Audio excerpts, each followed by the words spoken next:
On poursuit avec notre conseillère d'arrondissement, Mme Martine Gauthier. Ça va bien aujourd'hui? À merveille, la dernière fois, il faisait tempête pas mal quand je Oui, l'ai oui. trouvé. Là, il n'a pas fait très beau en début de semaine, mais là, le beau temps arrive à compter de cet après-midi.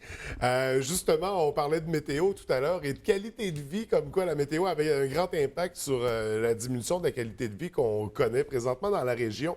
Mais apparemment qu'il y aurait des solutions et là, tu nous proposes quelque chose ce matin. Ben oui, la clé de la ville, François. Regarde. Yes! La clé de la ville. Tu sais que je suis une rêveuse, puis dans mes beaux rêves, parfois, j'en réalise.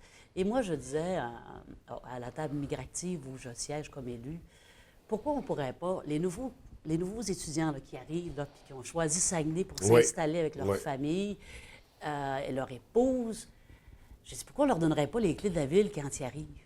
Bien, en mai, quand on a reçu 35 jeunes familles qui sont arrivées à Saguenay, on leur a mis cette clé-là, qu'on a fait faire ici à l'abbé, François. Alors, c'est les gens des fonderies de l'abbé qui ont fait cette clé-là. Alors, la clé de la ville, et je te dirais que les gens ont été impressionnés de voir que Saguenay avait cette préoccupation-là de démontrer à ces jeunes-là qui arrivent qu'on a à cœur qu'ils aient choisi Saguenay, Oui. puis qu'on va les aider à trouver des emplois pour les conjoints qui n'en ont pas encore, et puis trouver des écoles pour les enfants. Donc, écoute, on a mis sur pied vraiment une belle table où on aide ces familles-là. Sais-tu que depuis 8 ans, 1041 familles ont choisi Saguenay pour s'installer. Alors moi, il me semble que quand tu me parles des statistiques de ce matin, là, je suis un petit Ouais. peu déstabilisée ce matin. Ouais. Et moi, je vais continuer à travailler comme élu et avec mes pairs autour de la table à faire en sorte qu'on fasse mentir ces statistiques-là. Puis on Ouais. va continuer à y travailler parce que tu sais que je travaille beaucoup pour les aînés aussi. Et puis je voyais que tu vas recevoir tout à l'heure le docteur Dominique Gagnon. Puis il va être content du projet que je vais te parler dans la prochaine seconde. Tu sais qu'il a mis sur pied le club de marche des aînés. Oui, bien sûr. On sait que la semaine dernière, les jeunes ont gagné un prix, l'école de Sainte-Thérèse. Sainte-Thérèse. Alors, nous sommes en train de préparer pour le 21 septembre. J'espère que les gens qui nous écoutent, puis que toi, le 21 septembre est une date extrêmement importante. Premièrement, le transport en commun va être gratuit pour les aînés. Cette journée-là est pour tout le monde. Oui. Et nous allons initier un projet. On fait 12 postes d'exerciceurs, mais en utilisant le mobilier urbain. OK. Donc, on a travaillé avec Aurélie Côté et les aînés et les familles vont pouvoir faire des exercices de réchauffement avant de faire leur marche. Donc, on fait ça près du pavillon d'accueil, puis près de la piste cyclable. Donc, on a travaillé ça et tu vas voir que c'est un projet très rassembleur. Et tous les clubs de marche du Saguenay vont venir l'essayer le 21 septembre. Donc, ça va devenir une salle d'entraînement extérieure. Exactement, à moindre coût, Oui. mais en utilisant le mobilier urbain. Et puis, écoute, je remercie le docteur Dominique Gagnon. Il a mis ce club-là, puis ça nous donne... Et tu sais que c'est moi la représentante des élus sur les saines habitudes de vie, donc je dois trouver des projets importants pour la population, pour continuer à faire en sorte qu'on marche dehors, Ouais. qu'on fait de l'exercice, puis c'est sain pour notre mental aussi. Puis tranquillement, pas vite, la municipalité devient un peu ambassadeur des saines habitudes de vie aussi.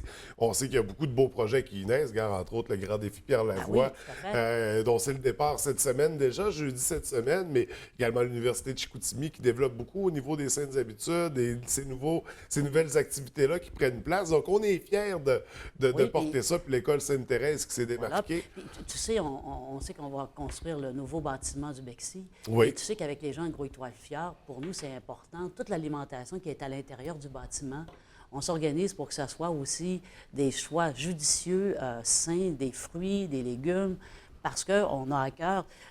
On peut offrir des poutines, mais quelqu'un qui veut autre chose, il faut aussi donner l'alternative aux gens pour Ouais. pouvoir. Tu arrives de faire une heure de ski, puis tu veux.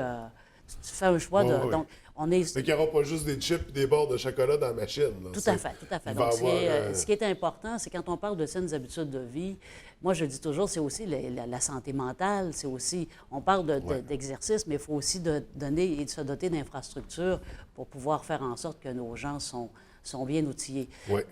J'étais avec les gens de l'ENAM dimanche, c'était un colloque international sur la maladie mentale, puis tu sais, je me disais, c'est important aussi, cette préoccupation-là d'élus. C'est ça aussi une qualité de vie pour notre population. Et toujours dans l'optique de qualité de vie, bon, on parle du BEXI, les travaux sont commencés au moment où on se parle.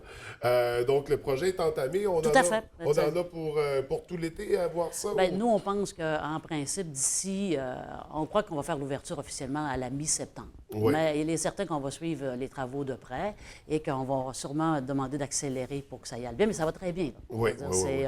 Et puis, je voyais que mon confrère Luc t'a parlé du projet que nous avons aussi tout près du BEXI pour les saines habitudes de vie toujours. Donc, les gens, là, soyez pas inquiets.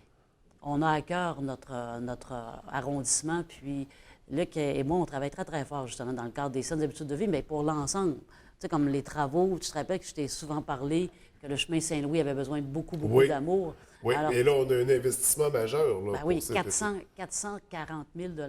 Tu sais, et l'an prochain, il y en aura aussi. Donc, on dit et on fait ce qu'on vous a promis. Oui. Puis c'est pas évident d'aller chercher des sous, mais garde, mes confrères, monsieur le maire, ont cru en moi pour le rural, puis ils le savent que le Saint-Louis a besoin d'amour. Donc, on s'en occupe. Donc, 440 000 qui vont être investis, ça commence à compter de quand, les travaux sur Saint-Louis? Écoute, on sait que les plans d'asphalte ont ouvert le 10 juin. Oui. Alors, tu sais, mais ma préoccupation, beaucoup actuellement, François, c'est, tu sais, la traverse ou le poulet frit en face de Victor Dallaire. Ou le chemin de fer. Le chemin de fer, ça fait longtemps, tu sais, je faisais du roller puis du vélo, puis je disais, comment ça se fait qu'à cet endroit-là, c'est toujours brisé? Puis, tu sais, je voyage dans d'autres villes du Québec, puis il y avait un procédé spécial qui se faisait ailleurs. Mm-hmm. Ils l'ont fait maintenant. C'est un genre de pneumatique qui s'est mis, ou les rails, ça va toujours rester là, c'est résistant. Sauf qu'évidemment, on a brisé à côté, puis là, on a besoin d'asphalte. Oui. Alors, écoute, on met ça en priorité dans les prochains jours pour que les gens puissent faire du vélo, marcher et faire du roller en toute quiétude. Ça avait été dit au dernier conseil de la baie, justement, qu'on allait porter une attention J'aurais aimé ça particulière. t'annoncer que c'était fait. Ça n'est pas fait encore, mais... Mais ça va être fait dans les prochains jours, les prochaines semaines. Oui, c'est à surveiller. Donc, on parle de traverse de chemin de fer ou la piste cyclable en face... De Victor Dallaire. Oui, c'est ça.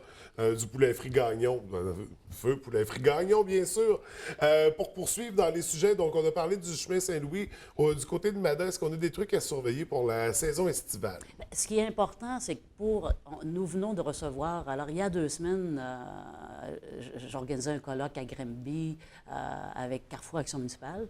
Puis j'annonce à la population que mes pairs m'ont choisi pour 2 ans encore comme 2e vice-présidente.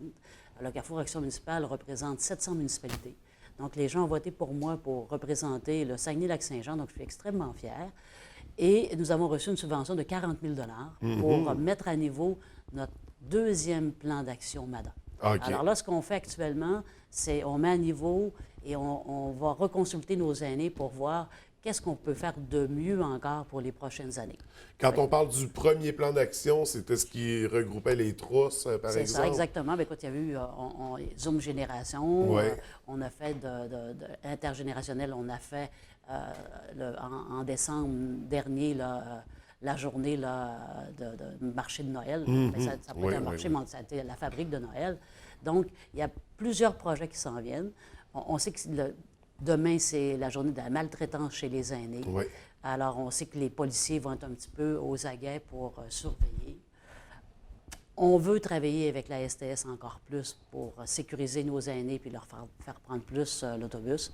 Donc, c'est quelque chose qu'on va travailler dans les prochaines semaines. Comme on parle de la STS, François, c'est important que la population sache que nous avons eu un directeur général pendant 25 ans, M. Munger, à la STS, et j'ai eu la chance, dans les dernières semaines, de participer à un processus pour trouver un nouveau directeur ou une nouvelle directrice de la STS.